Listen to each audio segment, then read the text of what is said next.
Good evening, everyone, and welcome to the January 22nd meeting of the Ann Arbor City Council. If you're able, please rise and join us for a moment of silence, followed by the Pledge of Allegiance.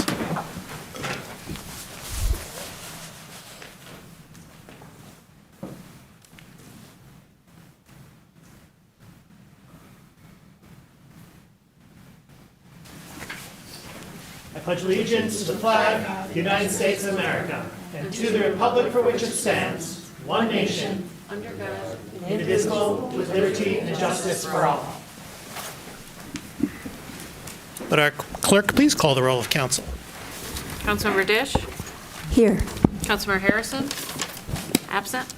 Councilmember Song. Here. Councilmember Watson. Here. Councilmember Medina. Here. Councilmember Ghazi Edwin. Here. Mayor Taylor. Here. Councilmember Iyer. Absent. Councilmember Ackman. Absent.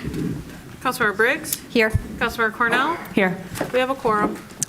May I have a motion, please, to approve the agenda? Moved by Councilmember Briggs, second by Councilmember Cornell. Discussion of the agenda. All in favor? Opposed? The agenda is approved. Do we have communications today from our city administrator? No, Mayor. It's now time for our bi-monthly update from the Downtown Development Authority. Ms. Thompson.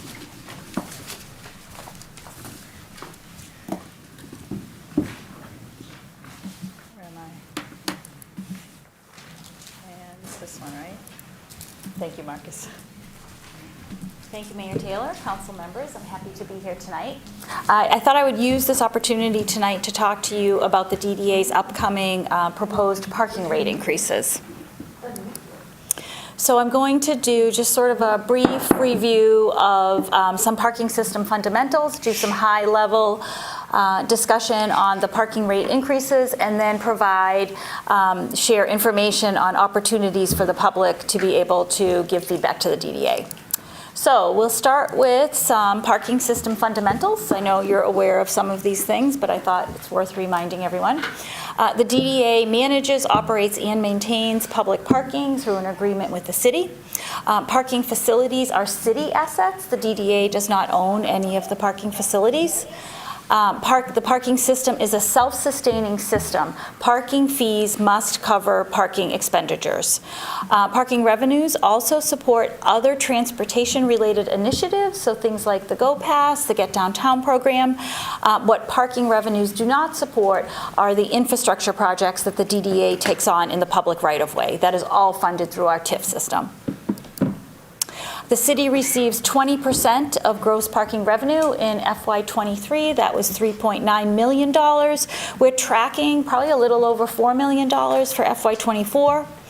The city manages enforcement and receives the revenue for enforcement.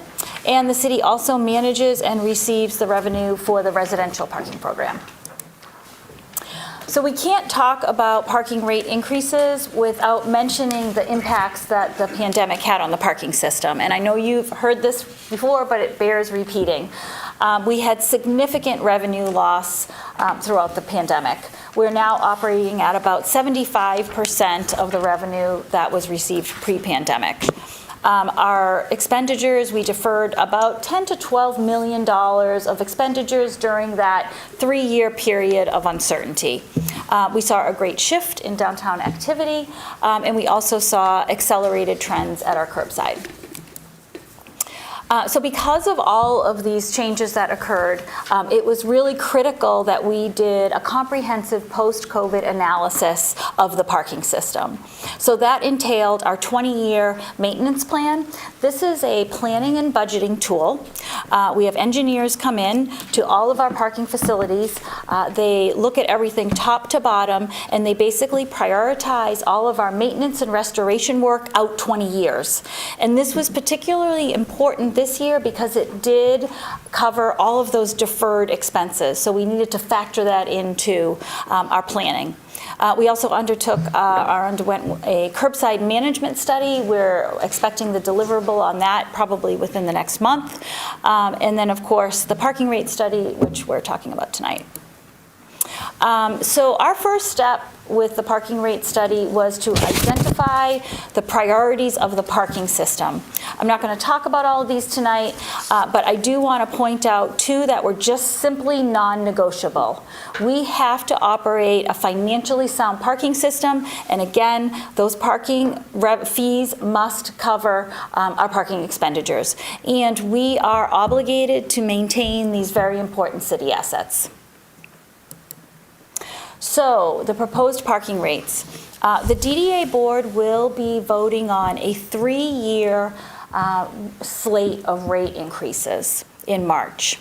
I'm going to just point out a few of the rates here tonight, and I'll draw your attention to that first column with the purple highlights. Those are the current rates. The next column would be our first slate of rate increases, and that's highlighted in yellow. So to start with our hourly rates. So our hourly rates in our parking structures are right now $1.20 an hour. They would be raised to $1.50 an hour. That rate was last increased in 2012. Our on-street meter rates are currently at $2.20 an hour. They would be increased to $2.40 an hour. That rate was last increased in July of 2022. On the permit side, our standard monthly permit will be increased by $25. So we're going from $200 to $225. And again, that rate was last increased at the same time on-street rates were in July of 2022.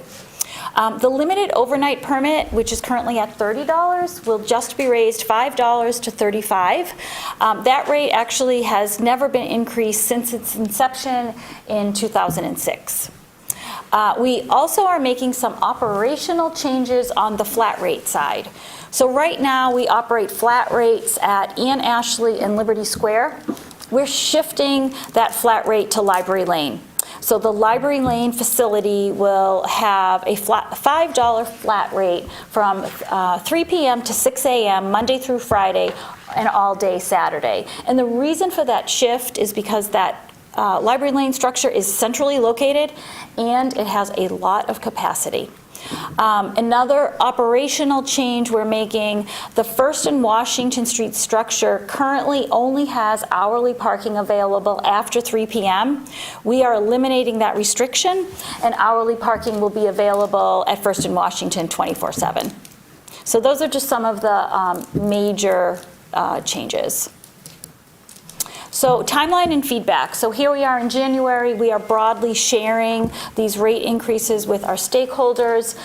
We have posters up in all of the parking garages with a QR code that leads you to all of this information. In February, the DDA will be holding a public hearing. That's February 7th. In March, the DDA board will vote on this 3-year slate of rate increases. And if approved, we will implement these new rates on May 1st. So opportunities for the public to provide the DDA with feedback. That public hearing, again, will take place February 7th. That's at noon at the DDA office, which is at 150 South 5th. You don't need to sign up to speak at that meeting. Members of the public can just show up. However, you do not have to come to that meeting to provide us with feedback. Members of the public can email the DDA, call the DDA. All feedback will be shared with the DDA board. And all of this information, our contact information, the full rate table, a wrap-up of the parking study and executive summary. So a whole host of information on the DDA website, a2dda.org. Right on the homepage, there is the public hearing announcement, and it links you to all of this information. And that is all I have. Thank you very much. Thank you very much.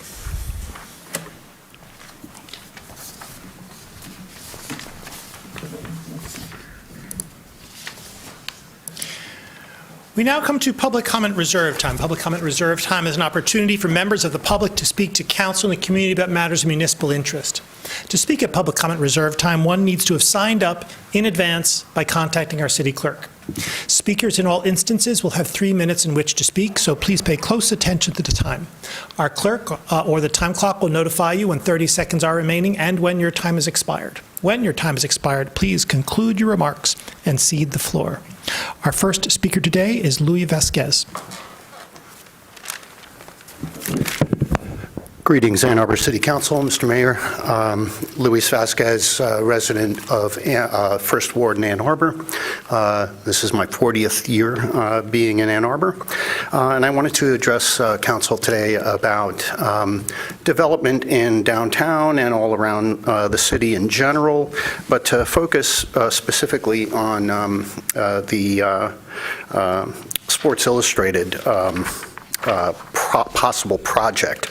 The parking lot in perpetuity party, has tried recently to demonize Mr. Dohoney and, basically, how dare Mr. Dohoney do what we asked of him, right? Mr. Dohoney was doing his job by entertaining proposals, right, which council put forward months ago. I'm going to invoke little Winston Churchill here. So despite all of the NIMBY propaganda, misinformation, disinformation, and distortions, we progressives will never surrender. We will never give in. We will fight them at the ballot box. We will fight the Nelsons and the Eatons and the Hainers and the Lums. We will fight the greedy landlords and their gangs. We will fight the Stolbergs and the Armentrouts and the Kahns. We will fight them on the parking lots. We will fight them for the duplexes, the triplexes, and the quads. We will fight them from the shores of Lower Town to the heights of Water Hill. We will fight for density, human high-rise density, and more protected bike lanes, and less emphasis on cars. We will fight them on every social media platform, be it Nextdoor, Facebook, Reddit, or Twitter X. We will fight them when they cash out of their Ann Arbor houses and Canadian hotels and proceed to lecture us on zoning and housing policy. We will fight their frivolous lawsuits, which delay more housing being built. We will fight the Laidlaws and the Weeders and all their ilk. Finally, I just wanted to, thank you for trying to pass that resolution to get the Hamas terrorist hostages released, and also to just say that, I mourn for the Palestinians and the Israelis and all the victims of Hamas terror, and from the river to the sea sounds like genocide to me. Thank you. Our next speaker is Alan Haber. Thank you. I'm speaking about the DDA report and the appointment of a new permanent director. On November 6th in 2018, the voters of Ann Arbor amended the city charter to direct that the center of the city land should be retained in public ownership and developed as an urban central park and civic center commons.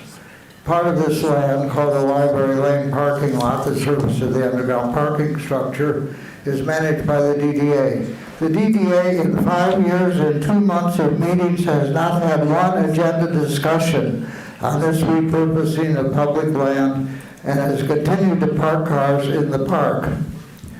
The DDA has refused even to share the storage space on this repurposed public land.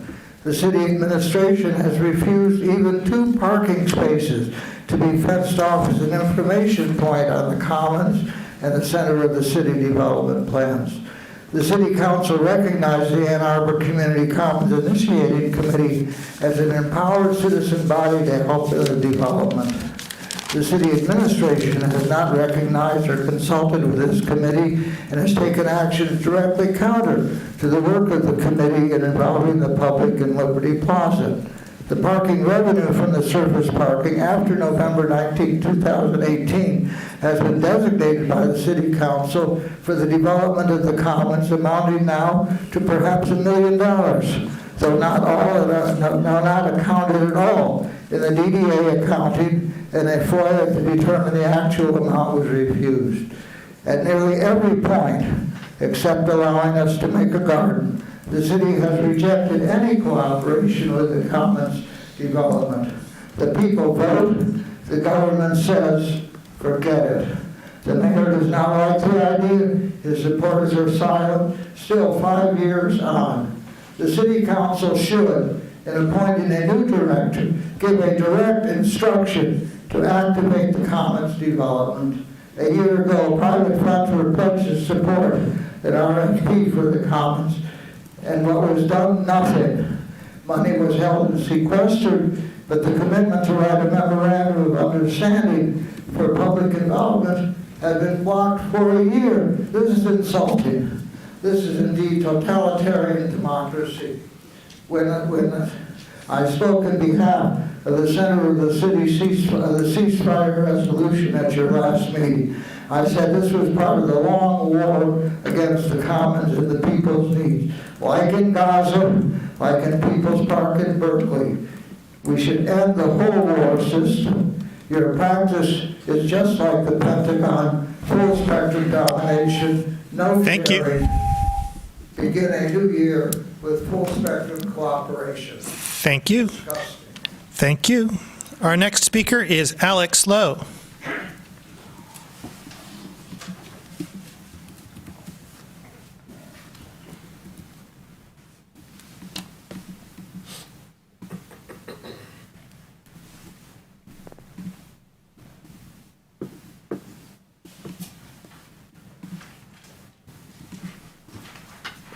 Alex Lowe on Zoom, go ahead. Good evening. This is Alex Lowe calling in from Fernwood Avenue. I'd like to talk to you this evening about 121 Catherine Street and how it represents what's happening right now in Anna. The oldest records I've found pertaining to the site show it to have been the location of Hans and Cornell blacksmiths, at least as far back as 1898. In 1917, the Ann Arbor Dairy opened here, and that was a beautiful building. The library has photos of it, and I would highly recommend that everyone go and look them up on aadl.org. Beautiful brick walls, stylish corbels holding up the eaves, and lovely arched windows on the ground floor. So naturally, in 1963, not long after the controversial demolition of our gorgeous 1877 courthouse, the city decided to purchase this building and demolish it too. Why? Well, wealthy people wanted to be able to live far on the outskirts of town on huge lots and drive into the city rather than taking the bus like the common man.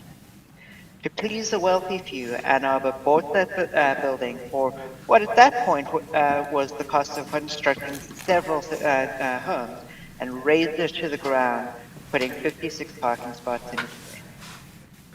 60 years later, to the very month, the City Planning Commission approved a site plan to finally heal the scar in our city by building affordable housing there, along with Avalon housing. Where in years past nobody could live there, and the surrounding buildings were only affordable to the very, very richest in our city. Now we're going to have a space down in Carytown where people who aren't just rolling in money can live again. My only hope is that the next downtown scar we heal, be it the Klein lot, the library lot, the Y lot, or somewhere else, can be bigger, can house more people, and most importantly, won't take 60 years. Thank you. Thank you. Our next speaker is Michelle Joulet.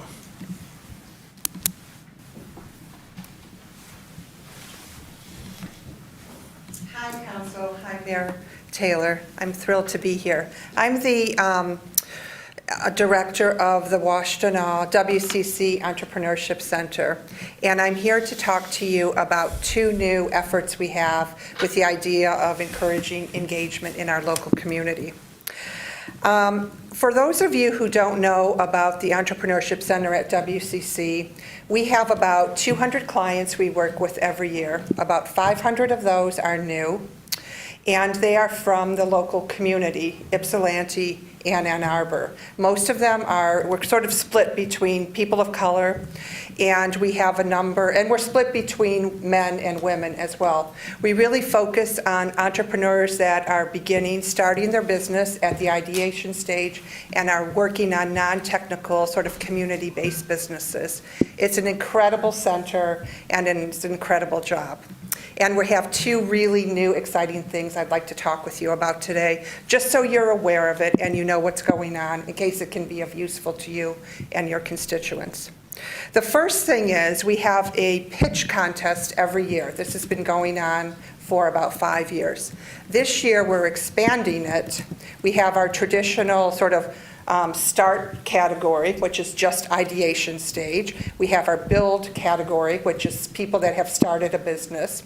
We have our student pitch, and we have our social impact pitch. Those are our 4 existing categories, but we're adding 3 new categories. One is for entrepreneurs who are starting businesses in the arts. The second is for entrepreneurs that are starting skilled trades businesses. And the third is for returning citizens. And I am thrilled to have our expert in residence, Baraka Eddie Sanders, here with me, who is actually in our first incubator cohort and has started a business called Alternative Sentence and Rehabilitation Services. It's a consultancy, and Baraka himself is a juvenile lifer that was paroled, graduated from the University of Michigan with an MSW, and now we are thrilled to be working with him as he starts his business. All of the finalists in this pitch contest will be accepted into our incubator, and our incubator is brand new. We have a pilot that is going on, of which Baraka is one of the entrepreneurs in the first cohort. The incubator is a 2-year program for people who want to start a business. We will have a cohort starting in March, we have a cohort starting in June, and we'll have a cohort starting in the fall. Within those 2 years, entrepreneurs will be trained in all aspects of entrepreneurial journey, from business planning all the way to the end. And we're really glad that we were given this opportunity to talk today. Thank you so much. Thank you. Our next speaker is Jeff Hayner.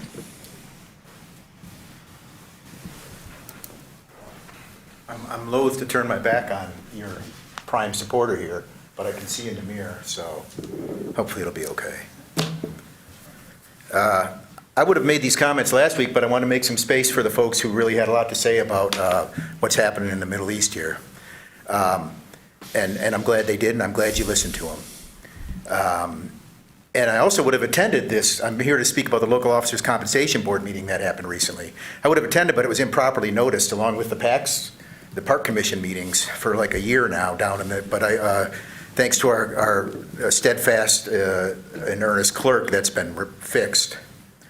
So the Local Officers Compensation Board, for folks who don't know, decides on what City Council and the mayor earn.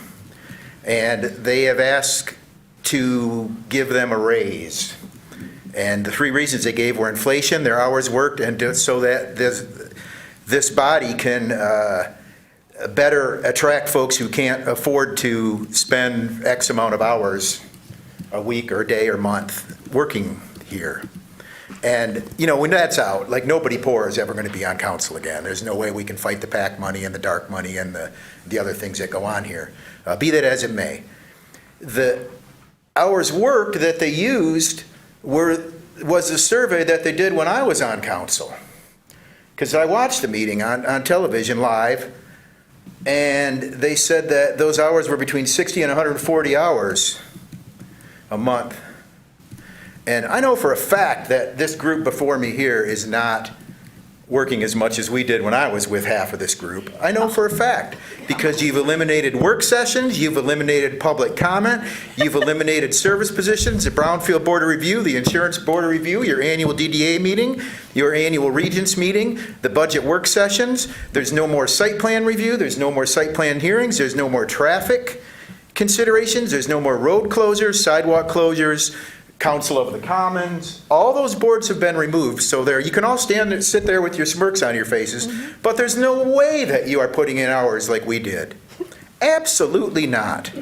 And I stopped counting your absences, Ms. Ackman and others, when I got to 52. There have been 52 absences from this body in the last 2.5 years or so. And I quit counting.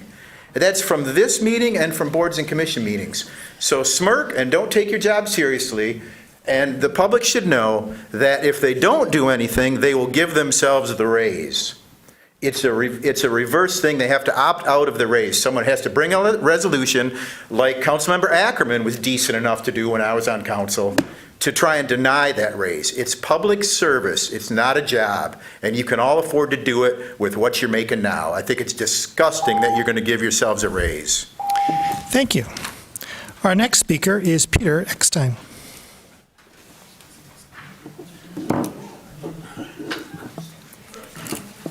It's been 16 months since a young man named Lucas found a gap in the chain link fencing lining the roof of a city-owned DDA-managed parking structure and jumped to his death.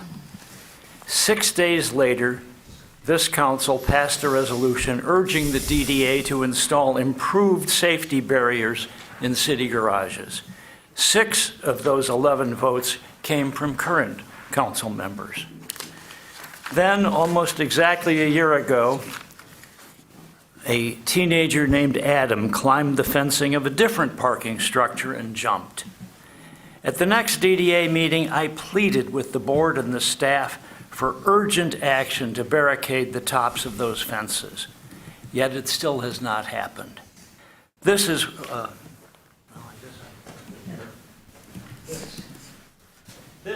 what the top of that structure looked like 2 days ago. No barrier on the top.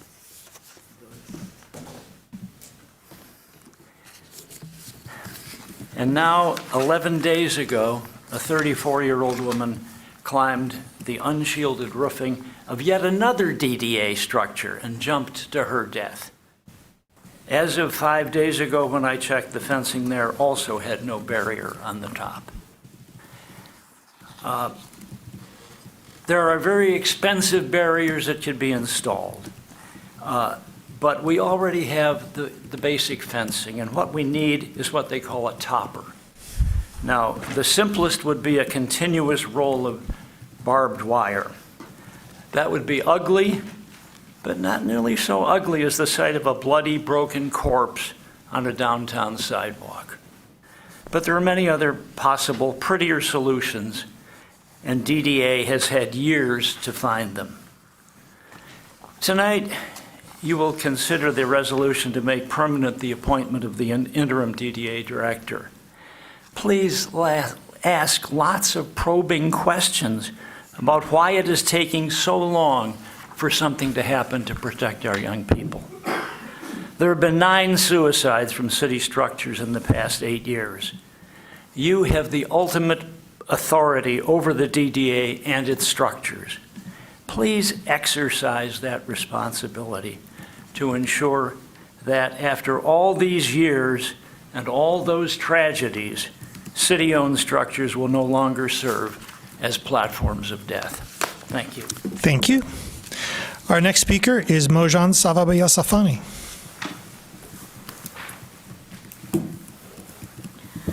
Hello, Ann Arbor, and congratulations. Only in the past few weeks, people of Ann Arbor stepped up to the plate and fought back and managed to pass a ceasefire in Gaza resolution in 3 different offices, 3 different places. One of them was Ann Arbor City Council. What was extremely difficult to understand was the amount of pressure, week after week, going to meetings, the amount of pressure we had to exert to get a very simple Stop Bombing Children resolution. We were forced to fight day and night to just get these people here to say, yeah, let's not bomb children. In Gaza today, 240 people died. In Gaza today, people are shivering to death, starving to death, and dying of no medication, no food, no water every day. That genocide is happening with full support of Biden and United States administration, with their money, with their political, economic, and all kinds of support for Israel. That should be a source of major shame. But as we can see, our elected representatives are keen on keeping the bombs coming. It's a genocide, and we must stop it. We must stop it. 6 times more people are dying in Gaza today than they die in Ukraine, for example, or in Iraq in 2004 to 2011. This tells you the magnitude, the severity of this genocide. We must stop this. And I'm here to say ceasefire alone is not enough. We must do the ceasefire thing, and we must also cut off money to the Nazi state of Israel. Israel is a genocidal, racist state, and by the actions that it's been taking for 75 years, not just a few weeks, not just 4 months, but 75 years. And I would expect you guys to be sitting here, not to go back and forth getting your freaking coffee. We must stop this genocide. And I'm sure everybody has heard how unhappy people of Ann Arbor are with the behavior of this city council. And I'll tell you why they are so inapt to do things for the public. Because they don't work for the public. They work for money in this town. They work for the rich and the famous, and they do not give a rat's ass about health, education, or housing of any of the working people in this town. Go and check their record, you will see. They work for the rich, and they expect money from them so that they can get elected again. Our mayor got $90,000 from the ultra-rich in this town, got elected over and over again, and now he has a staff here who always say, yes, sir, I am with you. So there is a big problem in Ann Arbor, but I'm here to say we must pass a resolution that says cut off military aid to Israel. Thank you. Our next speaker is Blaine Coleman. Don't turn it on yet.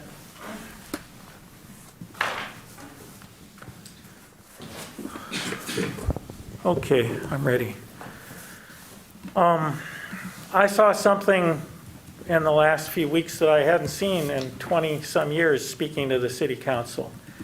I saw city council members at least pretend to engage a little bit with the community, with the Arab and Muslim and human rights and anti-war community. And I saw, after a whole lot of pushing and pulling, the city council finally said, okay, we'll pass a ceasefire resolution, just ceasefire. Well, I like to think that maybe now the city council is going to listen to the whole community in Ann Arbor, including the Muslim community, the Arab community, the human rights and anti-war community, and people like me who ask for a resolution against military aid to Israel. I like to think that. Good luck. People think what they like, and I'm no different. I like to think that. 20 years ago, December of 2003, your Human Rights Commission urged you to adopt a resolution against military aid to Israel. And I think you saw in Mojgan's email a reproduction of that exact resolution. And it's too late, but it's also never too late. You can approve a resolution against military aid to Israel and have some part in preventing Israel from killing another God knows how many Palestinians. The official death toll is 25,000 plus 7, 8, 9, 10,000 buried under rubble, maybe more, plus 60-some thousand wounded, maimed, injured. We're talking about 100,000 Palestinians that Israel has very recently killed or wounded or buried under rubble. 100,000 with your tax dollars. I like to imagine that you might have a conscience, but that might be imagining too much. But I think you can follow where the base of your party is going. And the base of the Democratic Party is going hard and fast in the direction of Palestinian human rights. You see the students marching on campus. If you talk to students, you know that's the direction they're going in. If you talk to young people, if you talk to the Arabs and the Muslims and the human rights activists and the peace activists and the anti-war activists in this town, you know that's the direction that things are going. And so I hope you will go in that direction too and approve a resolution against military aid to Israel. Thank you. Are there communications today from council? Councilmember Cornell. Thank you. I will be really brief. I just wanted to announce that we are again doing a friendly competition between wards 4 and 5. Councilmember Ayers. How dare you not? This is a genocide. So if you'd like to Ma'am. participate, you need to go to Get Downtown, commuteandwin.org, all one word, and sign up for Ward 5. And to explain, this is to help our community adopt other ways of transportation around town and to really expand maybe their horizons and comfort levels in doing that so that we aren't always bound by car.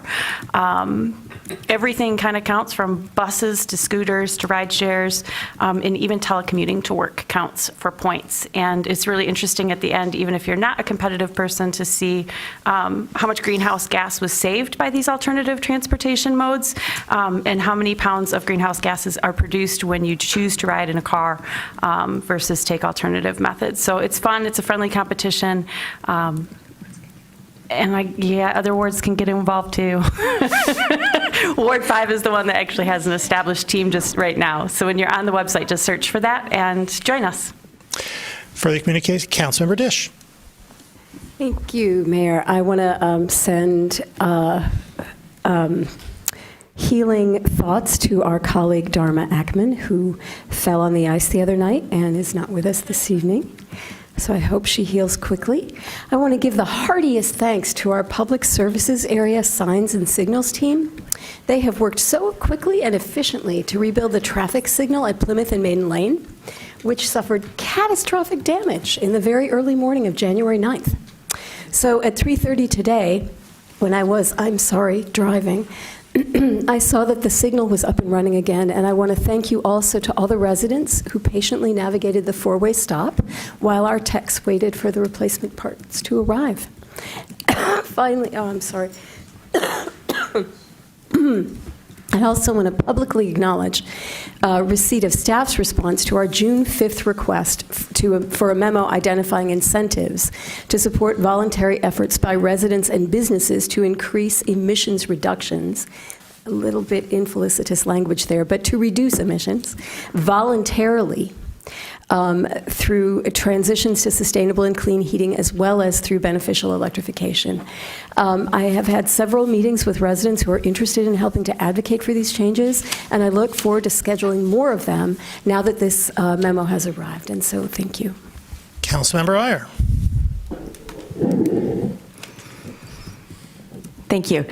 I did want to address some of the criticisms that were levied at us from a commenter, a public commenter, about the level of work that this council does. I do think it's worth noting that this is perhaps the youngest council that we've had in history. We know it is the most diverse council that we've had in history. And this council is filled with people who have other jobs, who have young families and other commitments. And Israel is a democracy. Ma'am, control yourself. Shameful. and who have things, that come up from time to time. That doesn't mean that they're not working hard for their constituents. I see what they're doing every day. We also are a council that, since COVID, it's more acceptable to stay home when you're sick. We want people to stay home when they're sick. So that, accounts for some of it too.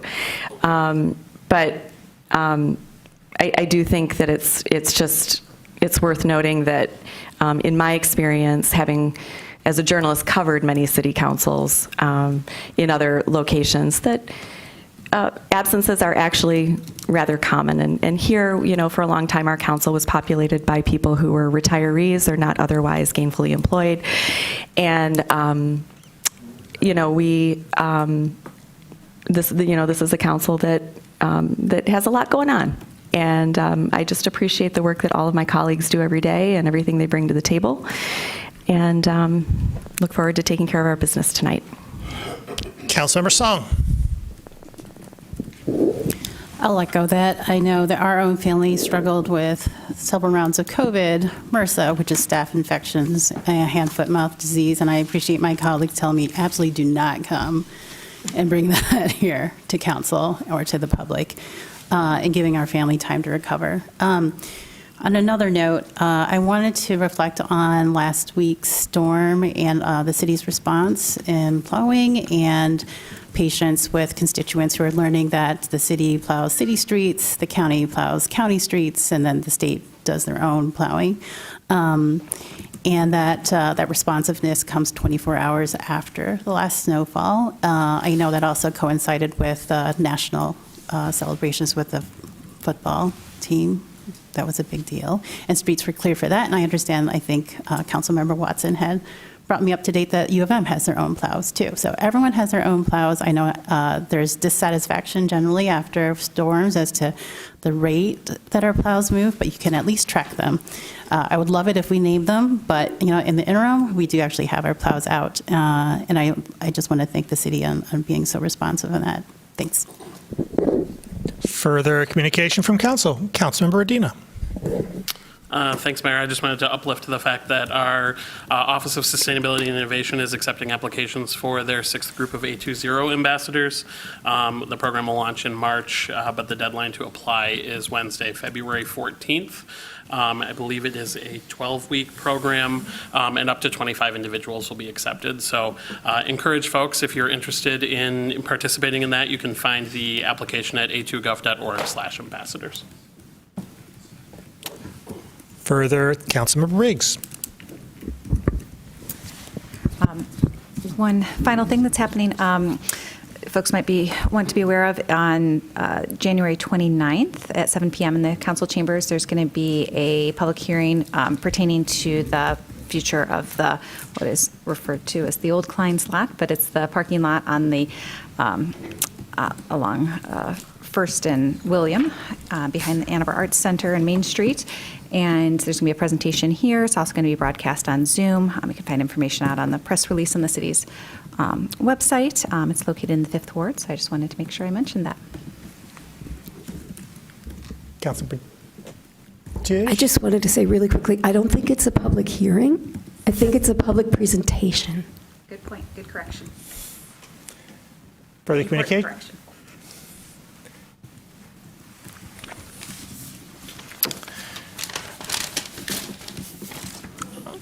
I'd like to recommend the following nominations for your consideration at our next meeting: to the Transportation Commission, Lisa Campbell; to the Commission on Disability Issues, Lorraine Buis; to the Board of Review, Elizabeth Martin; to the Planning Commission, Daniel Adams.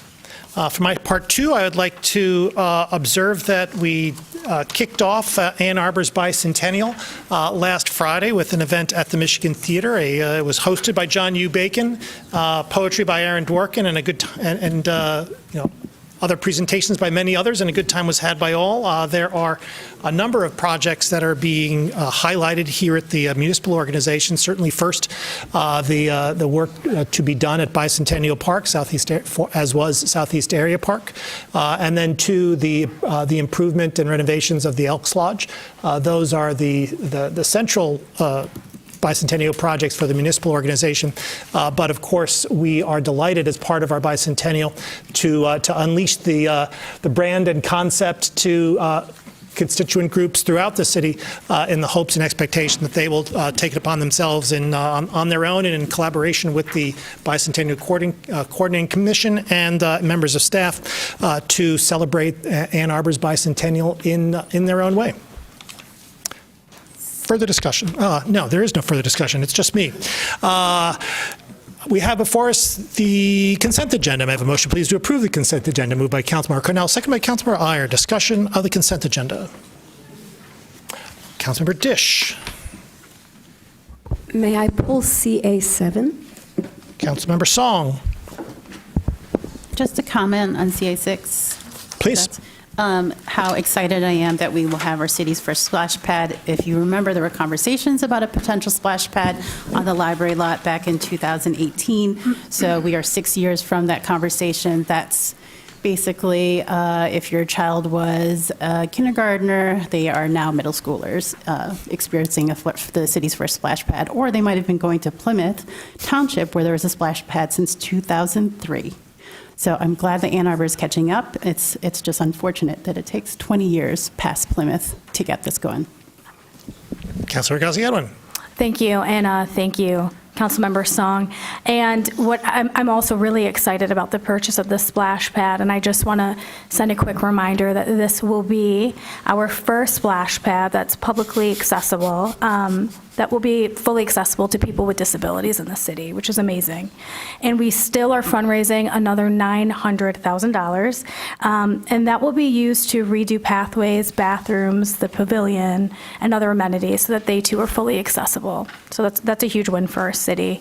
To learn more, you can go to a2bicentennial.org or com. Try both. Thank you. Further discussion? All in favor? Opposed? The consent agenda is approved with the exception of CA7 with 9 council members present, all voting in the affirmative, thus satisfying the 8-vote requirement with respect to CA3, CA4, and CA6.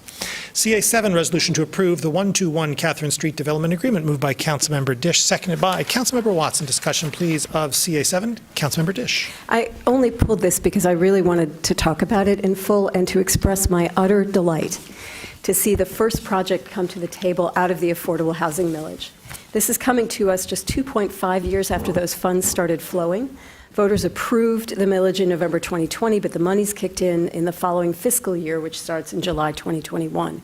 We are approving the development agreement between the City of Ann Arbor and the Ann Arbor Housing Development Corporation, which will construct a 6-story residential building at the northwest corner of North 4th Avenue and Catherine Street. This building will start to provide what our residents voted for back in 2020, 63 apartment units affordable to lower-income households at or below 60% of area median income. Half of these will be reserved for supportive housing and half for people in hobbying and creative fields. And one of the things we heard very eloquently at the bicentennial celebration on Friday night was how difficult it is to live in Ann Arbor if you are an artist. And I would not want Ann Arbor to be a place where artists could no longer live. The ground floor of this building will have some retail space as well as I said, supportive services for tenants. The property will be managed and supported by Avalon Housing. Many of the project's features follow the vision of the remarkable Community Leadership Council, which is composed of 12 community members with intergenerational ties to the historically black neighborhood where this project will be located, that used to be, I should say, where this project will be located. Their work, which has been advised by Judith Mesfin Johnson, has offered a new model for building trust and empowerment through community engagement. And just a few more good things, if you'll permit me. The development will be all electric except for a gas generator. Together, the Ann Arbor Housing Development Corporation and OSI continue to explore the feasibility of geothermal for the site. And I'm not sure if anyone's heard that that's okay now. Please speak up. There will be publicly available electric vehicle charging stations with capability for additional ones, and this is extremely important in Arctic weather, as we now know, for people who do not have garages to have a place to feed their cars. There will be rainwater capture on the roof, preparation for future solar panels, low flow, that wasn't for me, water fixtures, energy efficient lighting, and more sustainability features than I have time or breath to list. Further discussion? Councilmember Watson. I want to echo the words of Councilmember Dish, and also, to thank Jennifer Hall for all the work that's come. During the budget season, I actually asked a member of the Community Leadership Council, Jamal Buffer, to share some of his thoughts on this project, and I just wanted to read those. He says, the Community Leadership Council is comprised of residents and descendants of residents of this formerly predominantly black neighborhood. Aside from providing affordable housing for individuals coming out of shelter and artists, we want this place to have a constant presence of art honoring the rich black history from this area of Ann Arbor throughout the building. We want the first floor to be welcoming not only to the residents, but also to the broader community. We want this space to be used to address community needs as an event/communal gathering space to promote entrepreneurship and for skill building.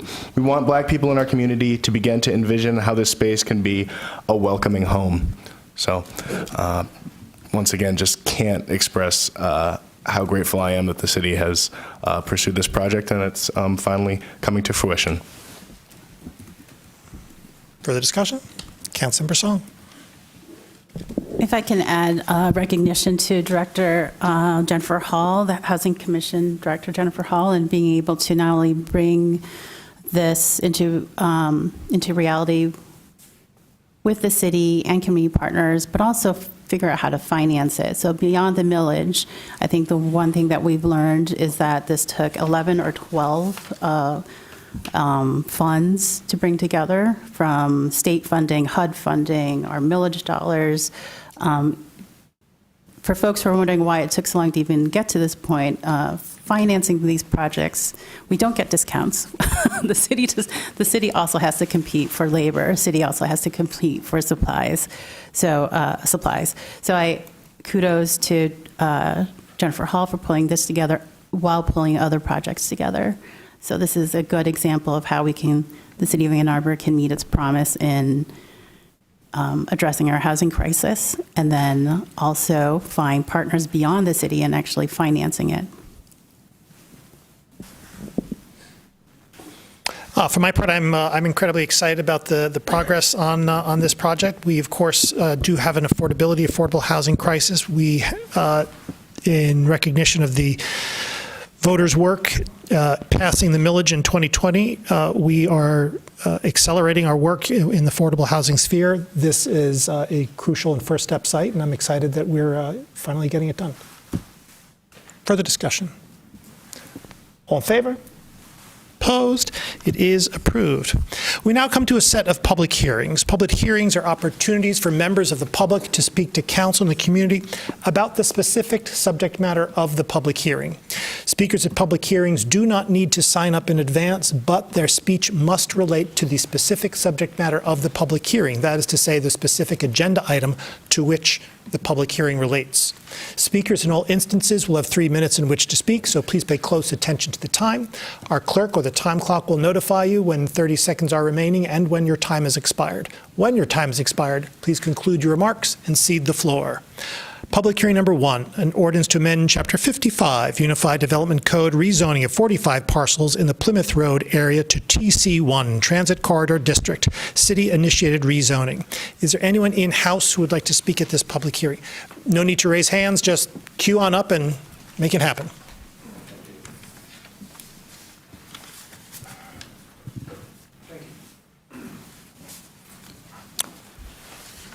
Mr. Mayor, members of the City Council, my name is Gordon Barnett. I have lived in Ann Arbor since 1975 and at my present address since 1980. My roots go deep in this city, and I speak to you from that perspective because on the subject of this rezoning, I believe that there is a serious issue which has been overlooked. That's the bad news. The good news is there's a really simple solution, but you got to do it before you pass the rezoning. Here's the problem. A series of events come together to create the possibility that if this zoning goes through as proposed, the TC1 zone allows very tall buildings as part of the TC1.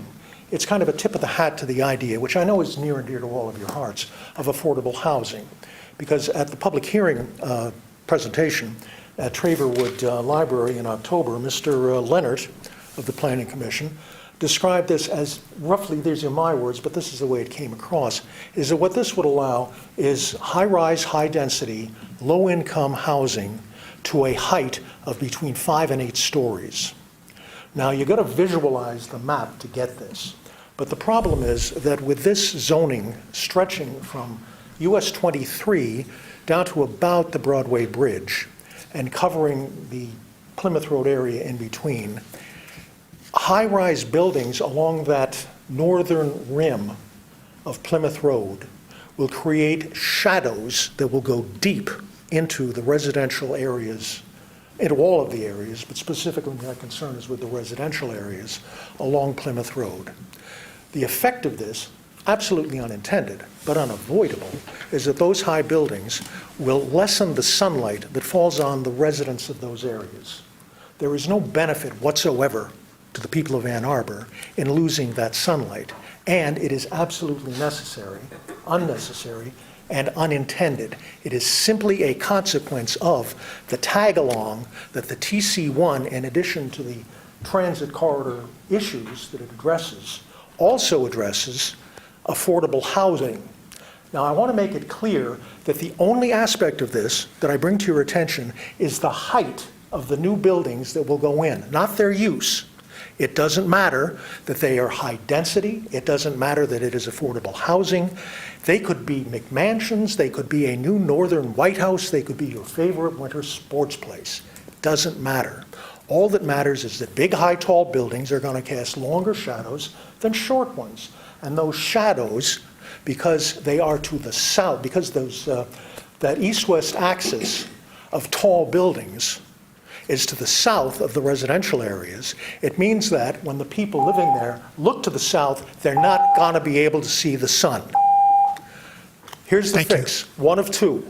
You either amend, I got you right to the point where I can get you out of this, and you're not going to let me. Okay, call me, figure it out. 2 quick solutions. Thank you. Bye now.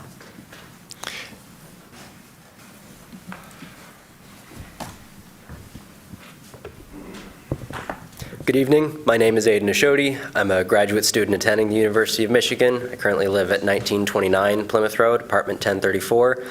This is the Willow Tree Towers, the apartment complex on the edge of the Plymouth area central, discussed in the rezoning proposal. This is my second year living in that specific area of town. While I do own a car, I take pride in not depending on it. I travel the north and central campuses by foot and bus nearly every day and regularly walk to shops and restaurants in the proposal area. I even make the most of my commutes to downtown Ann Arbor by bus, as I did tonight. I can comfortably say that I share this experience with many other students living near North Campus. Ann Arbor's public transportation network is a vital component of the lives of every student, whether or not they have other means of moving around town. Now, while my main undergraduate studies were electrical engineering, I did complete a mobility systems minor and have decided to stay and pursue a master's in transportation engineering in addition to more electrical. One thing we discussed in class was the confluence of transit system design and public policy measures like zoning. Now, I'm sure, as you all are aware, zoning policies are strong enforcers of transit mode choice and are the backbone for long-term shaping of urban development. I've been following this for several months now, and I'm very happy with the City of Ann Arbor's direction with urbanization in this way. In other municipalities like my hometown of Carmel, Indiana, non-car users are often endangered in or excluded from spaces entirely due to zoning policies. I believe the city's goals of promoting sustainability and consumer choice are laudable and an important part of evolving Ann Arbor. The TC1 zoning designation will promote important mixed-use development in the Plymouth areas, while also increasing the possible efficiency of public transportation already operating there. I think students in particular will benefit from a greater diversity of retailers and affordable housing in the space, and I think that the City Council should vote in favor of rezoning. I do have 2 specific questions that I want to make sure the Council considers in their decision. First off, outdoor recreation, whether parks or otherwise, are not permitted in the TC1 zone, and I know that the Plymouth area is home to more greenery than much of downtown Ann Arbor or the other central campus space. I just want to know that the city has a plan to potentially integrate greenery or offset some of the lost plant space in those zoned areas in future developments. I also know that TC1 does not permit fueling stations, at least last that I checked. I understand that non-conforming structures will be permitted to keep operating up until they are interrupted. Are there concerns, either in the short term or the long term, that, as far as I can tell, the only gas stations in Ann Arbor north of the Huron River are within the zones that are being changed? Thank you. Thank you.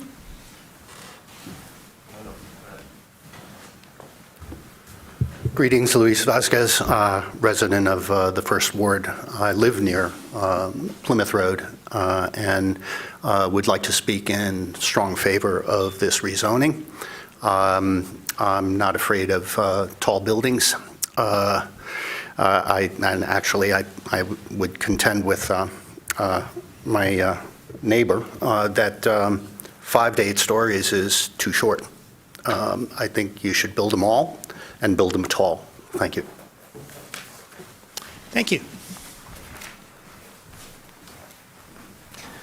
Good evening. My name is David Lyon, and I'm here representing Concordia University and the nursing school that's located at 3475 Plymouth Road.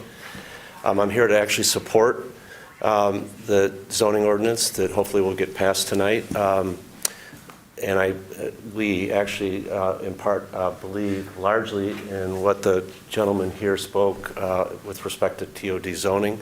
There are no less than 4 bus stops that surround our property. And all that being said, I'm also here tonight to respectfully request that our property actually be included in that designation. I know we're arriving too little too late, so to speak, to have that done tonight, but I'm here to ask the City Council that at some point in the near future, they would consider an amendment to actually include our property in that zoning. We have submitted a letter to the city clerk that gives the logic behind that. I'll give you a little flavor for what that includes. Our site sits immediately to the north of a PUD that is included in that zone, and history will show that it was actually one parcel originally, and it was split up. In addition to that, the master plan of the city of Ann Arbor, dated, I believe, 2009, Chapter 10, has some specific direction or recommendations for our site. I believe it's site area 8, where the past authors of that document recommended that our site be developed in a way that integrates with the site to the south, which is the PUD that's going to be approved hopefully tonight under TC1 zoning. So thank you. I really appreciate the progressive, what I believe is a progressive move in emphasizing TOD zoning, and hopefully I'll be before you in the future for an amendment to include our property. Thank you. Thank you.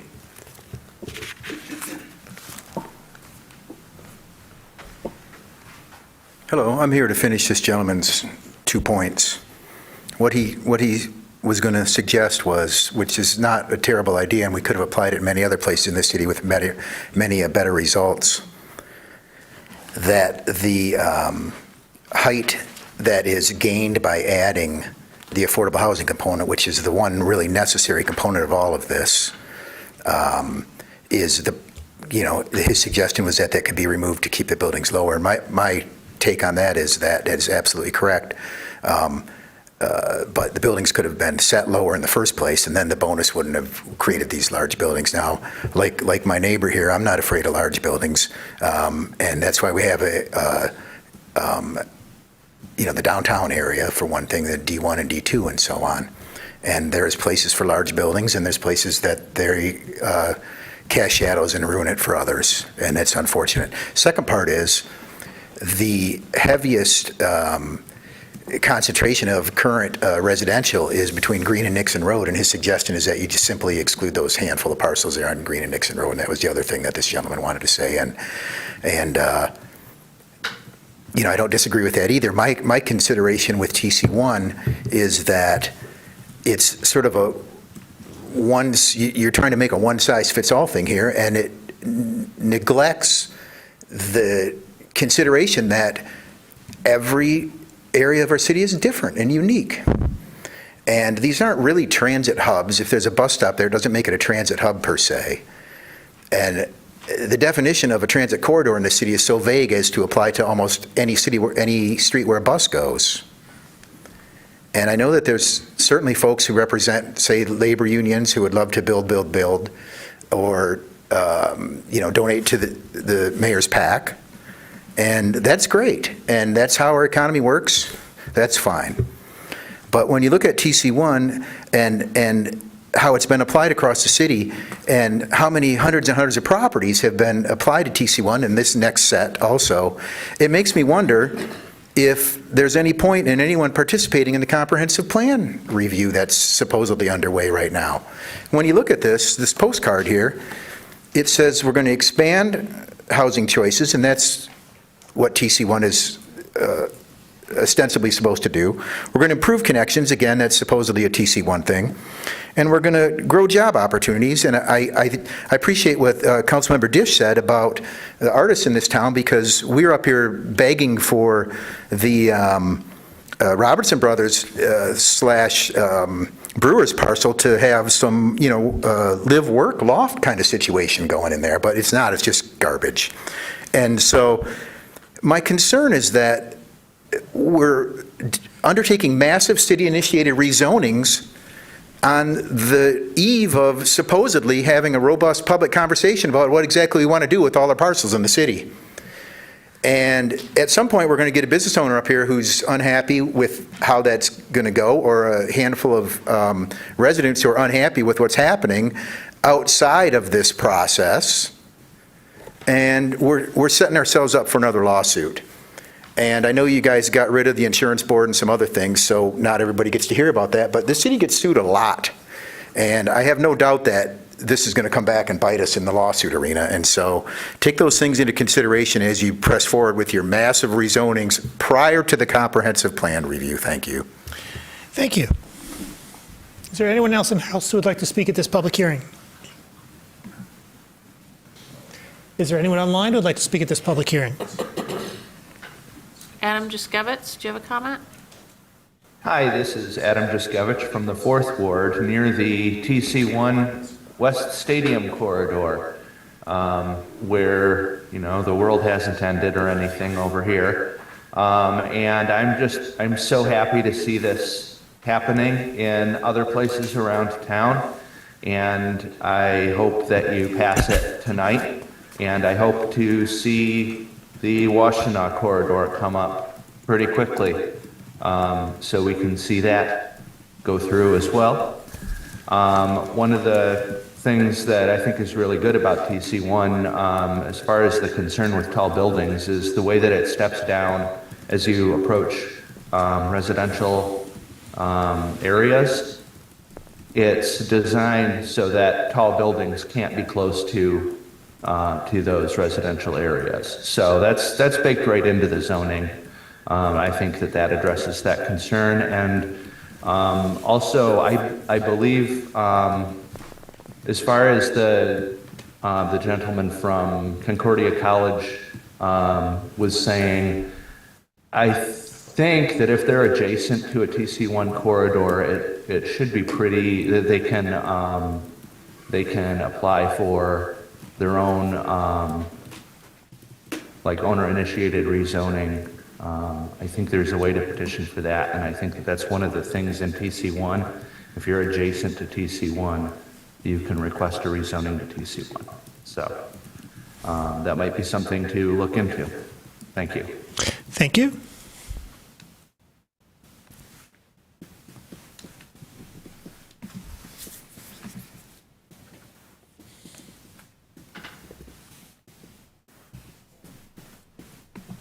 Alex Lowe, do you have a comment? Hi, this is Alex Lowe calling in from Fernwood Avenue.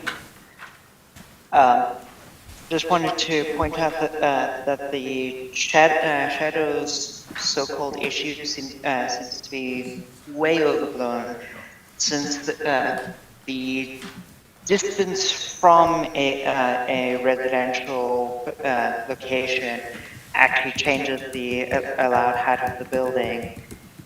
At best, this area would allow for mid-rise buildings, which is sad because I would love to see some actual high-rises there. But as it is, they don't, and I just can't see a way that there would be any appreciable amount of shadow from these buildings going on to other properties. I only wish that a larger portion of Plymouth were being rezoned as TC1 now. Thank you. Thank you.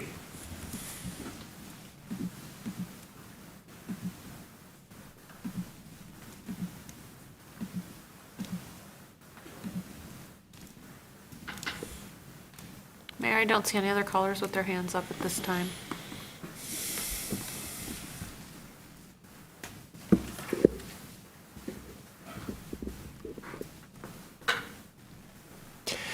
Seeing no one, this public hearing is closed. Public hearing 2, an ordinance to amend sections 5.15, 5.16, and 5.37 of Chapter 55, Unified Development Code of Title 5 of the Code of the City of Ann Arbor, Banquet Hall, Personal Services, and Veterinary Uses.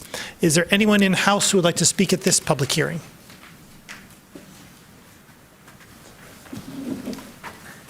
Hey, one last one. Why not? These, first, I think folks need to know that some of the things that have happened in the last couple of years have been initiated not by this body, by council, but by business people in our community who have ties to this council in at least in as much as they have made large donations to campaigns of the council members and the mayor. This happens to be one of those. This was written specifically to open up some uses in Oxford properties. Okay. Well, we know that's going to happen. What I think the public should know also about these secondary and alternative uses is that many of these exist already. So when we do like a TC1 zoning and we say, we really need it because, so we know that there's a lot of office space that's not being used anymore because folks are working from home, as an example, and they were even encouraged to work from home. And so we know that office, an allowed use in office is residential, right? So without this body doing anything to enrich development, you could simply be encouraging alternative uses. Now, these have to be named because they weren't in there before. I get that. But there are many, dare I say, hundreds of thousands of square feet of office in this community that are currently underutilized or not utilized that could easily be incentivized to become affordable housing. And so while this is a good thing and very specific and came for a very specific reason, I'm sure there's some kind of plan for it, just like there was a plan to, the restaurant one that went in the 777 building previously, at behest of Oxford. I would love to see planning reach out to business owners proactively instead of these proactive kind of city-initiated rezonings and say, do you know there's other things you can do with your buildings? And we did an actual study of it. So hopefully that'll be part of our comprehensive plan review. Now, when I was on council, I was there was a comment earlier, and I couldn't wrap my head around it because I know that I sat there at that table with folks who had good paying, serious jobs. Chris Taylor's a lawyer. He had a good job. I don't know what Councilwoman Iyer was saying. There's people who had jobs. She had a job. Sir, on the subject. She was co-owner of an ad agency, and her partner, sir, on the subject, threatened women at gunpoint. Sir, on the subject. So I don't know what she's talking about. Sir, please remain on the subject of the public hearing. Okay. That is to say... Well, let's not allow misogynistic ad agencies in office zoning. Council, I would expect them to follow them now. Is there anyone else in-house who would like to speak at this public hearing? Is there anyone online who would like to speak at this public hearing? Mayor, I don't have any callers online for this hearing.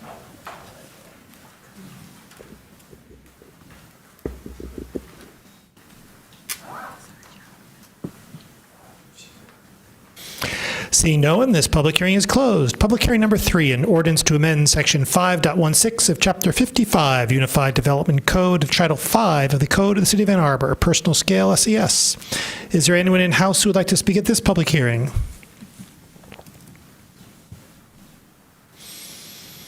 Is there anyone online who would like to speak at this public hearing? Caller with the phone number 3, ending in 326. Hi, this is Jamie McGarrett from Ward 3. Let's take 3 seconds to all take maybe a deep breath into our stomachs, exhale, and get rid of whatever that was a few moments ago. Wanted to talk about this because there's a couple of aspects that make this really important, and I'm a big supporter of this change. From a technical perspective, direct sun may not be available from the backyard of a particular house. It may only be available from the front yard due to trees, buildings, the angle of the home. We don't build homes and structures in general the way that we used to for thousands of years. There's a really great book called The Golden Thread, or A Golden Thread, by John Perlin, that talks about, for thousands of years we would build homes angled in such a way that they would get maximum sunlight and maximum energy use. Aside from that aspect of sun, it also may be that the front yard is the only way where there's a possibility for getting ingress into a house for cabling from the solar infrastructure. Now, from an aesthetic perspective, moving it to the front yard makes it more visible. And that in turn is going to inspire more homeowners to make it presentable. And in turn, that's also going to start inspiring those who manufacture solar infrastructure to start focusing on aesthetics, right? So when it's in the backyard, when it's hidden, or when people only see these large solar installations, in the fields or outside of town, or they only see solar panels on tops of homes, they're not really thinking about the aesthetic potential. And there's a lot there. And again, public opinion can help inspire that, and neighbors wanting to look good, wanting their yards to look good. So there's some incentive there. And an example of using solar infrastructure and integrating into it would be a trellis, right? So we support gardens and gardening in our community. And so trellises, using that infrastructure, holding up the solar installation, as a trellis could be a really good thing. 30 seconds. Now, again, people always think of these things as being intrusive. They're not. They can be ubiquitous for the resilience of the grid, and for we're going to get more storms, and also to integrate into our homes for the safety of our family and the health of ourselves. So thank you very much for putting this forward. I strongly support it. Thank you. Thank you.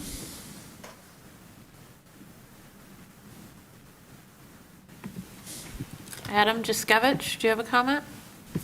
Yeah, this is Adam Juskevich again in the 4th Ward. I really support this. I think this is great. I was kind of sad when we banned these and decided that we didn't want them, thought they were ugly or whatever. I actually think solar panels look pretty cool. And I'm excited to see them sprouting up in people's front yards, which a lot of people don't even really use their front yard for anything. It's just kind of empty space that they mow the grass every few days, and that's about it. So, I think this will be pretty cool to see happening. Thank you. Thank you.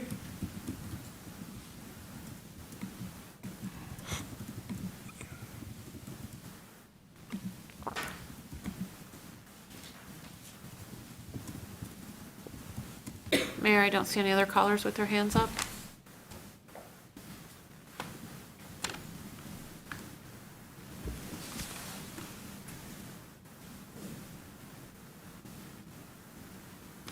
Seeing no one, this public hearing is closed. Public hearing number 4, an ordinance to amend Section 9158 of Chapter 112, Non-Discrimination, Title 9 of the Code of the City of Ann Arbor to prohibit city contractors' inquiry into job applicants' criminal history until after conditional offer of employment and require city contractors to document efforts to employ local persons for city construction contracts. Is there anyone in-house who would like to speak at this public hearing?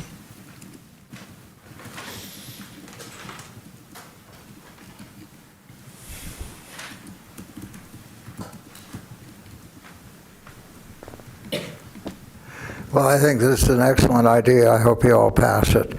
I think people's past behavior is a thing of the past and may inquiry at some point, but when you're getting for a job, you should be there on your present character. So I hope this is approved. And I was able to see what it actually was about. But the other public hearings, I wish that in the description of the public hearing you would actually indicate what is the content of the hearing is about with all the numbers and so on of the code. That's not really descriptive to the public about what the hearing is about. So it would be improve this process if beside the particular legal details you add, this is about housing in the Plymouth area or whatever it is. Thank you. Thank you. Is there anyone else in the House who would like to speak at this public hearing? Is there anyone online who would like to speak at this public hearing?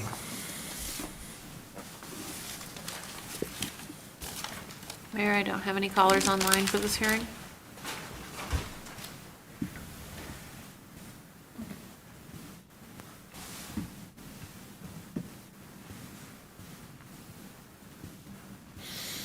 Seeing no one, this public hearing is closed.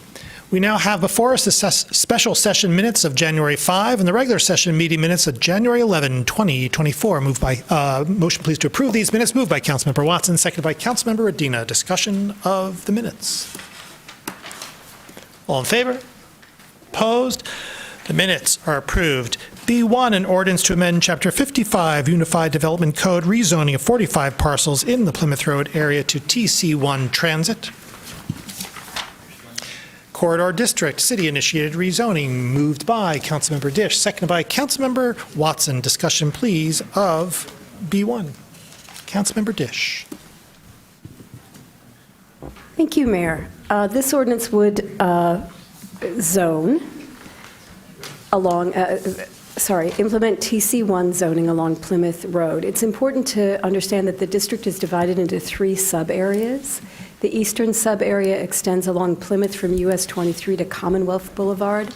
The central area begins just west of Georgetown Boulevard and stops just east of Traverwood Drive. And then the west sub-area comprises the Courtyard Shopping Mall in Plymouth. This does not extend all the way to, it doesn't extend all the way to the Broadway Bridge by any means. A way to think about transit corridor zoning is that it's designed to stimulate developers to repurpose our parking lots and have them house people instead of storing cars. And that's something that can be done without demolishing existing buildings. You could demolish them, but you don't need to. Now, to date, 258 parcels covering about 400 acres have been rezoned to TC1. It's a pretty big accomplishment. This proposed rezoning would add 45 more parcels over 127 acres. I think I'll address, I'm sorry, I'm just thinking on my feet, which is always a danger, but I think I'll address the concerns raised about shading. The zone was crafted to minimize shading. There is a 55-foot height limit within 80 feet of a residential zoning district. There's a 75-foot height limit if you are located between 80 and 300 feet of a residential zone, and there's a 120-foot limit if you're more than 300 feet of a residential zone. I don't know if the person who spoke earlier was concerned about the height exceptions that allow you to go 30% over that if you provide affordable housing, or if they were just concerned about the shade that would be cast from tall buildings. But again, it's really important to realize that this zoning district was not crafted as a one-size-fits-all. It was crafted as an adjustable, contextually responsive zoning district that will by no means produce the exact same result every place that it is implemented. I feel as though we've talked about this a lot, and I don't think that there were other questions raised that I can address, but I think others may have things to add, so thank you. Councilmember Watson. Thank you. Yeah, I think it's a little bit hard to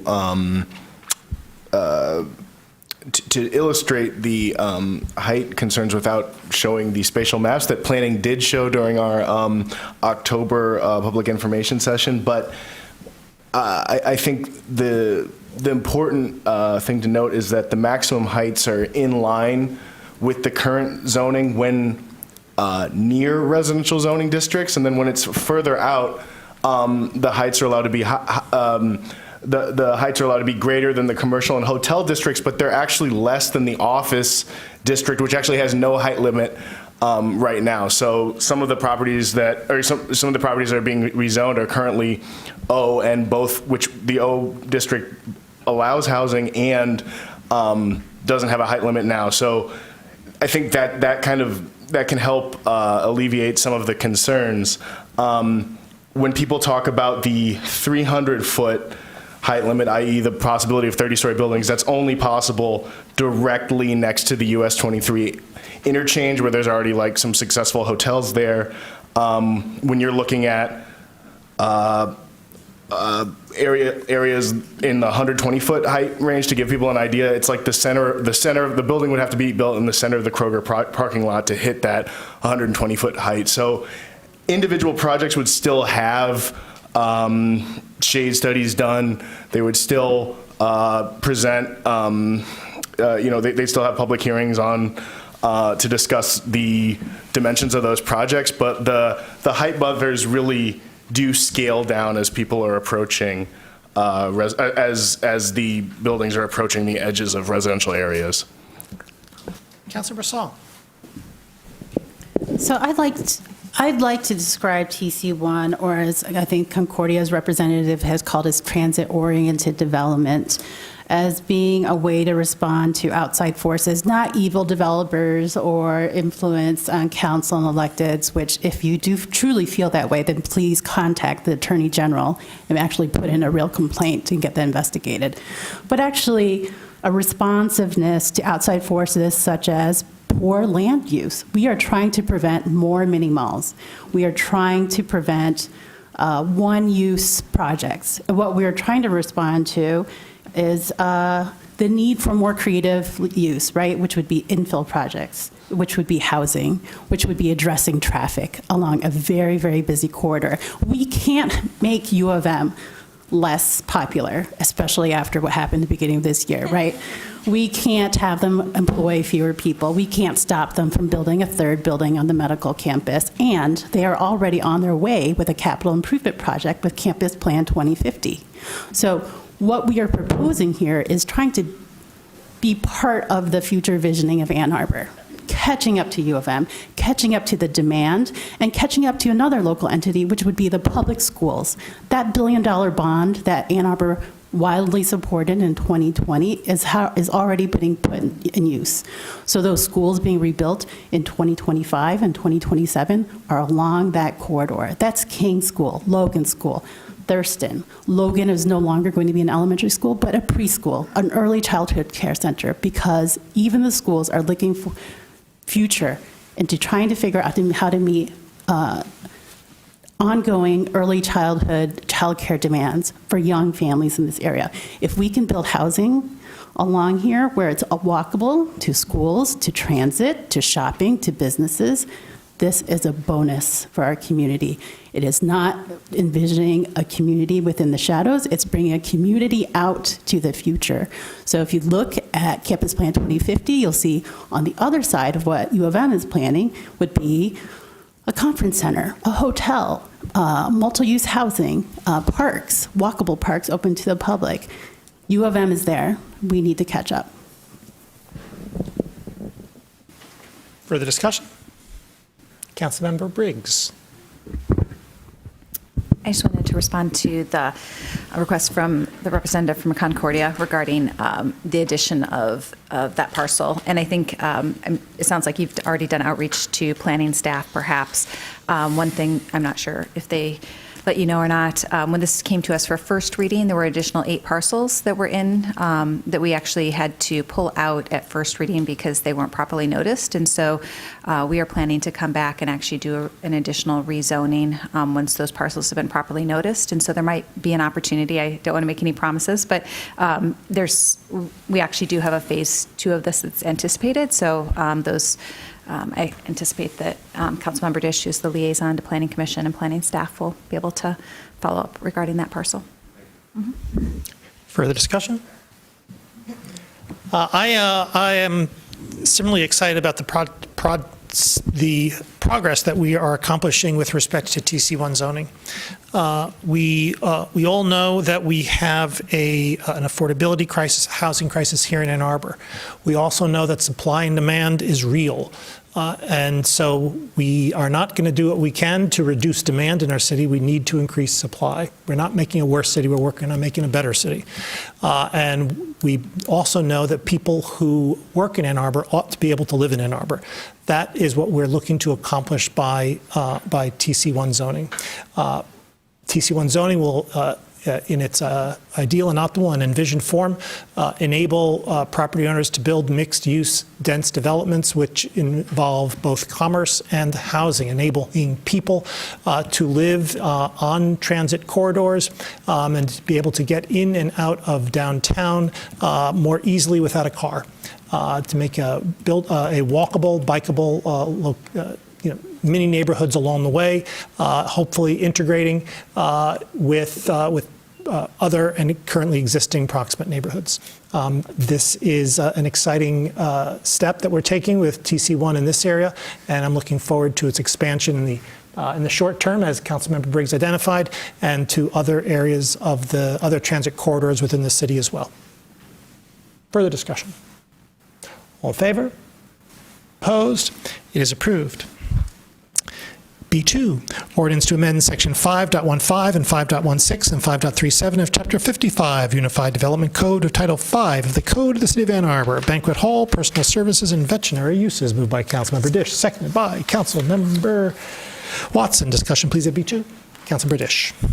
I'll be very brief. This isn't the biggest thing we're doing tonight, but I just want to say that this change makes several mostly minor alterations to the city's zoning code to facilitate adaptive reuse of office buildings all over the city. And the staff report notes that that office has been steadily evolving into a complete mixed-use district, and our zoning changes will help the UDC keep up with that evolution. Yes, the most significant of these changes adds Banquet Hall to our zoning code, but it also it proposes additional amendments to the office district to align its permitted uses with those of mixed uses generally, and those include allowing fraternities and sororities, student cooperative housing, club headquarters, community centers, religious assemblies, private K-12 schools, and indoor recreation as primary rather than special exception uses in the office district. And so indeed, it would allow repurposing to residential use in offices. So there's also a great distinction between veterinary hospitals and human hospitals, just to make sure we don't get them confused. I urge you all to vote for it. Further discussion? All in favor? Opposed? It's approved. B3, an ordinance to amend section 5.16 of Chapter 55, Unified Development Code of Title 5 of the Code of the City of Ann Arbor, Personal Scale, SES. Moved by Councilmember Dish, seconded by Councilmember Cornell. Discussion, please, of B3. Councilmember Dish. We had a caller who did a great job presenting this ordinance, and so I will just say that personal scale solar energy systems are currently prohibited anywhere in front of a building, which means that the city currently places more restriction on solar energy systems than it does on accessory structures in general, which just doesn't make sense. And I want to underscore the urgency and significance of this change, because if you think back to our energy options report, we learned about a gap between the amount of clean energy that can be generated in Ann Arbor and the amount of energy that we are consuming and will consume even more of soon. Opening up more parts of our residential parcels to energy generation is one way to close that gap. So hooray for this. Councilmember Song. I'd like to recognize former Planning Commissioner Scott Trudeau and his constant complaints about the city not allowing this. And I hope he's happy, one. But two, I think this is a really good time for us to consider how we use our front yards, especially after every storm and every DTE call that we have, and talking about power and sustainability and reliance. I think all of our residents are looking for alternatives, and if it's in their front lawn, then so be it. Further discussion? All in favor? Opposed? It is approved.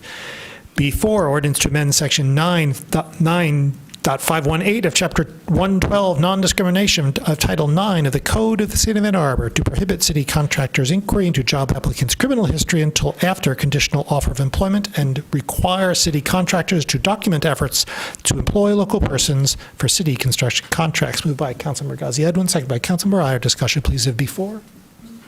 Councilmember Ghazi Edwin.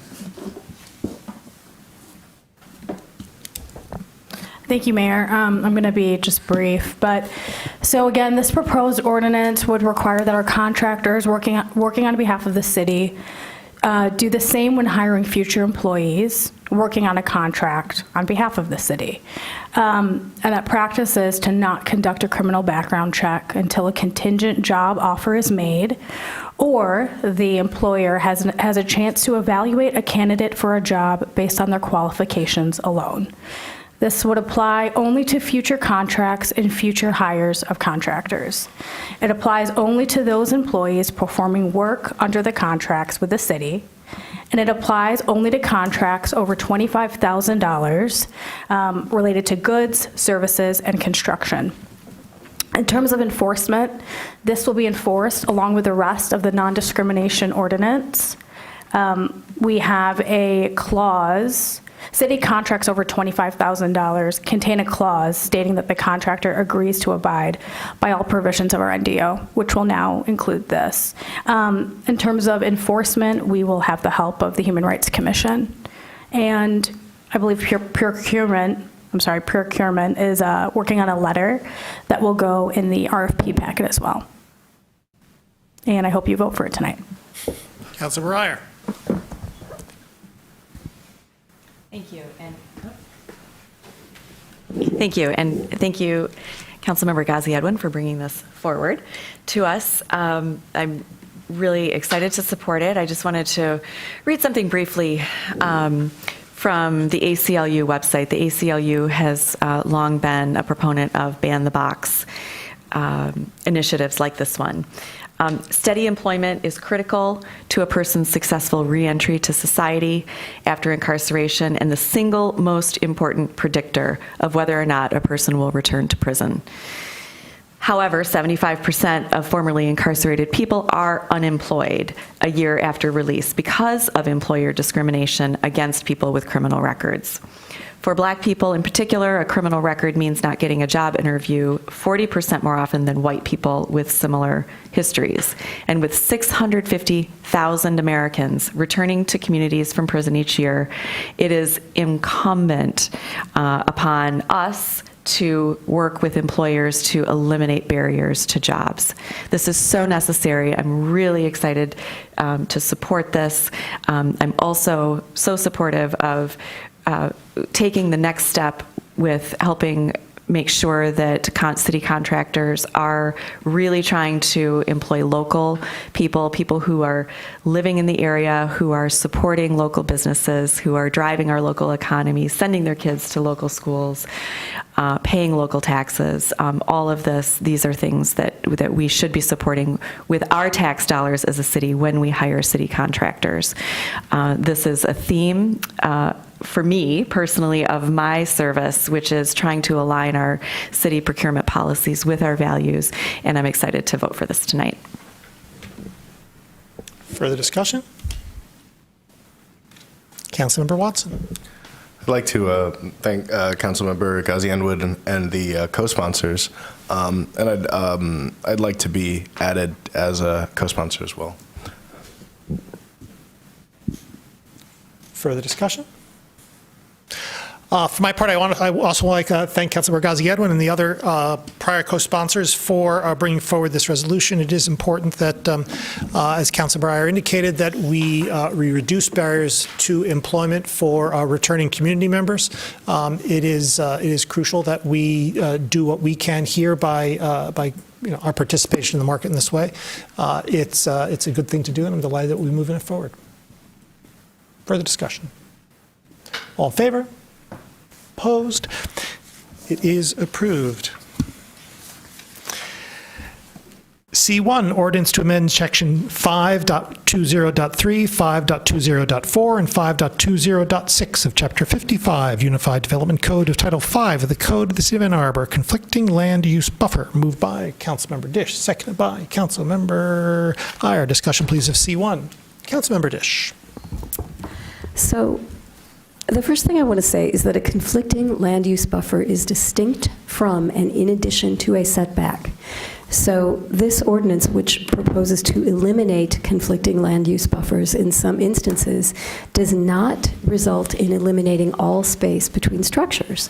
The next thing to know is that conflicting land use buffers can end up requiring as much as 30 feet of space between buildings if both buildings are required to provide a 15-foot buffer. This is a waste of land at a time when we are trying to make the most efficient use we can of open land. I want to specify the two changes that this ordinance would make. First, the proposal says that we ought to remove the requirement to provide a conflicting land use buffer between a building and land that is principally used as residential.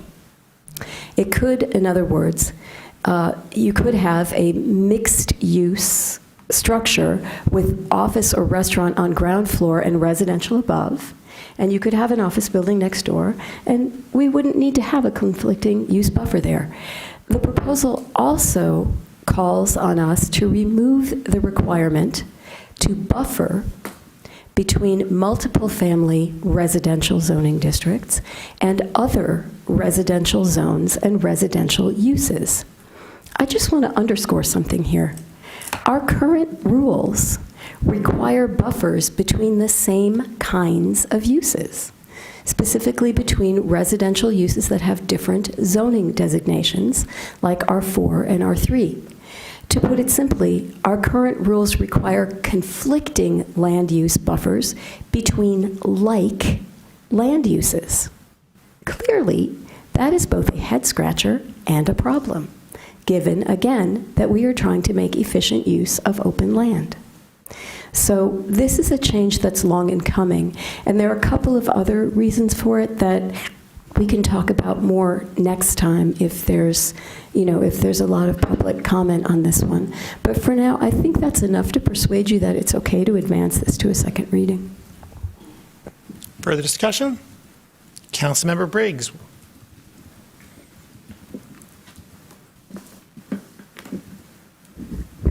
I apologize. This just triggered a memory of a conversation that I had with a resident, and if staff happens to be online, I actually do have a question about this, just about this ordinance and the conflicting land use buffer between parks and residential.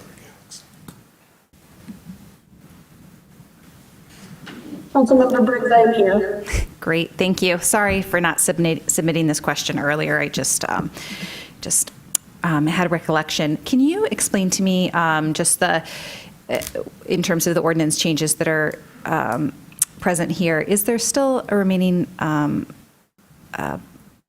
buffer between single-family residential and parkland? That was something that a resident had brought up to me, questioning sort of the merits of that in our ordinance previously, and I just thought it might be helpful to get a little bit of clarification on that since we're visiting this ordinance. There was no buffer required between single-family residential and parkland. We required buffers, it was in the same sentence, but buffers are required when you have two different zoning districts. Buffers are also required when you have different uses. I feel like I can explain this better.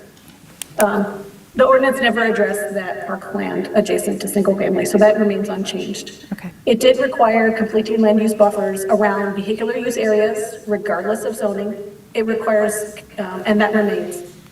It requires completing land use buffers around the solid waste enclosure, regardless of what is adjacent, and that remains the same. It required conflicting land use buffers when you basically have a mixed-use zoning district adjacent to a residential zoning district, and that remains. Different zoning districts still require buffers. It also required conflicting land use buffer when you had a non-residential use adjacent to a residential use, regardless of the zoning designation, and that will change. If you happen to have any type of residential, but it's in a mixed-use district, say an office district or a local commercial or any type of C district, there will not have to be a conflicting land use buffer against that. And the final thing that we are changing, currently there is a buffer that is required when you have residential use in an R3 or R4 district adjacent to residential.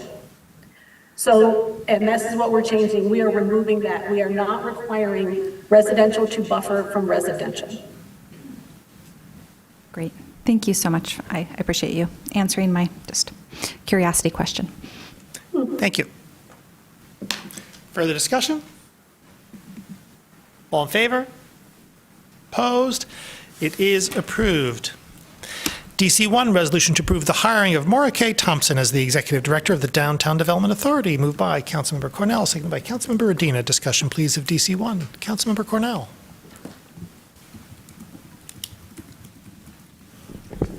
Thank you. I just wanted to say some things about Ms. Thompson, who has been part of our downtown community. Prior to her role at the DDA, she was with the Main Street Area Association all the way back to 2005. And so one of the goals and really the hard work that happens in that role, especially making sure that we have and develop and are committed to a vibrant and thriving local economy. She has experience in this, and I've seen her in situations with business owners where you felt as though you would come out of it and not reach an alignment. Her customer service skills make that almost impossible when she is trying to navigate some of those conversations. Another thing I want to say about Maura is that when we talked about, Councilmember Iyer brought it up earlier, just making sure that we are demonstrating our values. Ms. Thompson oversaw the curbless State Street design, and although that project in and of itself, you know, it has so many factors to it, and it shows that as Director of DDA that she's really committed to our people-friendly streets initiatives. Keeping downtown streets safe and comfortable, maintaining equitable access for all people, and creating an inclusive community. Those are values that, as somebody who knows her personally, I can attest to, but who's seen her work professionally, I think we've all benefited as a community. So I'm really thrilled that she's willing to step up and take this job, and I think that our DDA and the team she's built there is strong under her leadership, and I'm just thrilled to see her promoted to that position permanently. Thank you. Councilmember Adina. Thank you. What rather than repeating some of the things that my colleague said, I'll just note that, this is twice in my time on council, Director Thompson has been leading DDA in an interim basis, and both of those times I heard from downtown businesses, from DDA board members, from members of the community about just how well suited she was for this role, and I think she's done a really exceptional job. Her leadership is quite clear. She's a champion of our downtown and of Ann Arbor, and so I'm just grateful to see that we're taking that interim away from this and making her permanent executive director of the DDA. I think it will continue to be a really strong partnership with the city, and I just look forward to her continued leadership there. So thank you. Further discussion? Councilmember Briggs. I just wanted to acknowledge that we had a public commenter here who wanted to speak to a serious issue pertaining to the DDA, and while I appreciate the merits of that, I wanted to speak to, I think that's a conversation better left to a different discussion. For now, I just wanted to also reiterate how impressed I've been with Ms. Thompson. I've also had the opportunity to work with her for a long period of time, back to when I was running the Get Downtown program back in 2004 through 2007. So she's just been a steady part of the downtown, always been impressed by her work in any organization, and particularly in her role with the DDA. I'm so very glad to see her taking over and leading this officially now. I think it's a good step forward, and I know she has a lot of vision for our downtown. Councilmember Gaziano and then Song. Thank you. I'm also really excited that she's going to be permanently offered this position. I want to say that she really is a champion when it comes to accessibility and disability issues. And when we had the Main Street closures, we worked together, and she immediately did an analysis on where the location of accessible parking spots were in relation to the street closures, and she made sure there were pathways for people with disabilities to get from their cars or whatever mode of transportation was being used into the streets that were closed. And she actually added more accessible parking spaces during that analysis. So I strongly support this, and I think she's great. Councilmember Song. I'd like to point out how essential Ms. Thompson's work has been in support of our affordable housing work. So when we talk about these projects coming forward on paper here at this table and trying to figure out financing, the DDA contributes to that financing and contributes to the infrastructure needed to complete those projects. So when we hear about, how can the city support more people, and will we have enough sewer lines, or how will we have energy to do it? The DDA helps with that, funds that, plans for that. I also want to point out how there have been projects on reducing pedestrian accidents down on 5th. I mean, it was remarkable. I think we reduced it by 90% when we split in the Carytown section right across from Community High School, where there were a lot of pedestrian accidents. I mean, there are other successes under Ms. Thompson's leadership, and I'd like to see that go forward, especially as we look at how we can, potentially create pedestrian malls downtown, so that we can have a more vibrant, walkable, accessible, safe downtown that's welcoming to community members, to visitors, to future businesses, small businesses. So I'd like to see what happens next. And I thank her for taking this on. Further discussion? Well, what you all said, Ms. Thompson knows our downtown, she knows our community, and our community knows her, and you'd have to look far and wide to find someone who has a real beef with her.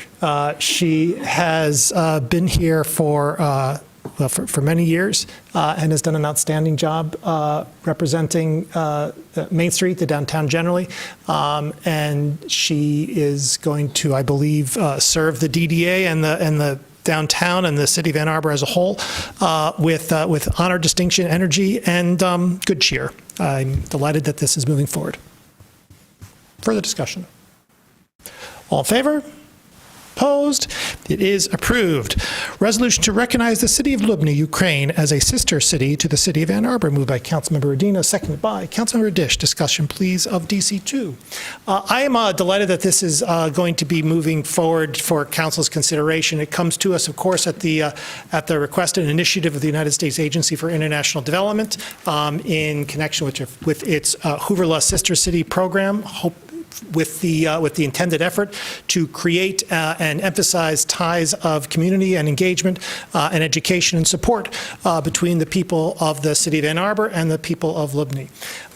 The people of Lubny is a city in Ukraine with approximately 45,000 people. As Wikipedia tells us, it was allegedly founded in 988, but the first written record is a little more recent in 1107. And we just celebrated our bicentennial, so it's a little bit of a different vibe. In any event, Ann Arbor has a number of sister cities. Each of them have their own cadence to them. Some of them are emphasized and propelled by active community organizations, and I am hopeful that one can develop in this context as well. In this context, too, working with USAID at the initiative of Ambassador and Michigander Bridget Brink, I know that the city of Ann Arbor is going to be engaging with the city of Lubny to help them, appreciate and have some visibility on how it is that we do things at the municipal level in the hopes that would prove useful to them. I'm excited about the opportunity for cultural exchange and with an emphasis on common understanding and common celebration of peace. Further discussion? All in favor? Opposed? It is approved. DS1, resolution authorizing summary publication of Ordinance 2337 and ordinance to amend sections 5.15, 5.16, and 5.37 of Chapter 55 Unified Development Code of Title V of the Code of the City of Ann Arbor, moved by Councilmember Cornell, seconded by Councilmember Dish. Discussion of DS1. All in favor?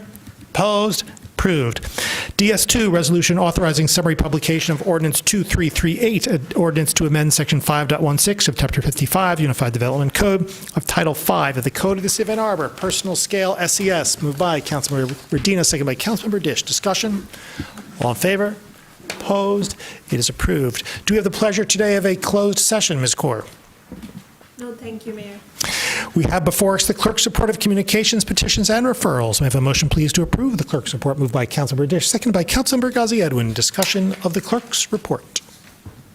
All in favor?